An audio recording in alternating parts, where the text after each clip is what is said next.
Wish you happy उत्तरायण।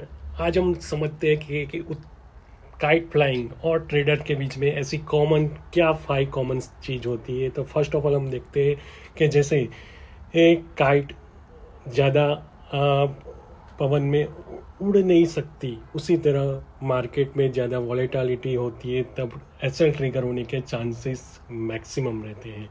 तो पहला ये है कि ये जैसे कुछ ज़्यादा पवन होने की वजह से जैसे काइट को हम सही तरह से उड़ा नहीं पाते, वैसे ही मार्केट की कंडीशन को अगर समझना है तो एज अ ट्रेडर आपको वॉलेटिलिटी और मार्केट की ट्रेंड को समझना होगा।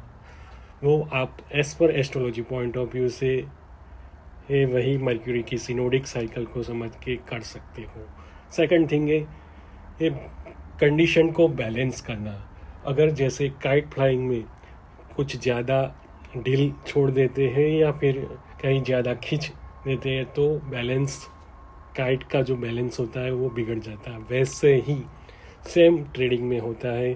अगर रिस्क और रिवॉर्ड को अगर आप सही तरह से बैलेंस नहीं कर पाती तो आप प्रॉफिटेबल नहीं हो पाती।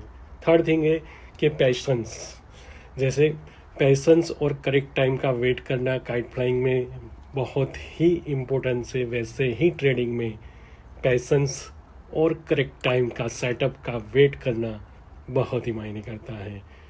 और फोर्थ थिंग है कि कंडीशन को कैसे एडजस्ट किया जाए। जब आपकी ट्रेड फंस जाती है तो उस सिचुएशंस में किस तरह से ट्रेड को मैनेज किया जाता है, वो भी एक आर्ट होती है, तो वो भी बहुत ही मायने करता है। वैसे ही आप जब काइट फ्लाइंग करते हो और कंडीशन ऐसी आ जाए कि जहाँ ज़्यादा पवन हो और काइट को बैलेंस करना बहुत ही मायने करता है। और लास्ट और इम्पोर्टेंट थिंग्स के एक्सपीरियंस बहुत ही मायने करता है। काइट एक दिन में आप नहीं सीख पाते, काइट फ्लाइंग एक दिन में नहीं हो पाती। वैसे ही ट्रेडिंग एक दिन का खेल नहीं है, उसको आपको करीबन मोर देन 90 डेज या मोर देन 1 ईयर आपको देना ही पड़ता है। तो वैसे ही टिप्स एंड ट्रिक्स देने के लिए, और अगर ये काइट फ्लाइंग का कॉन्सेप्ट और अच्छा लगा हो तो कमेंट में कमेंट करना मत भूलिए। Kite flying.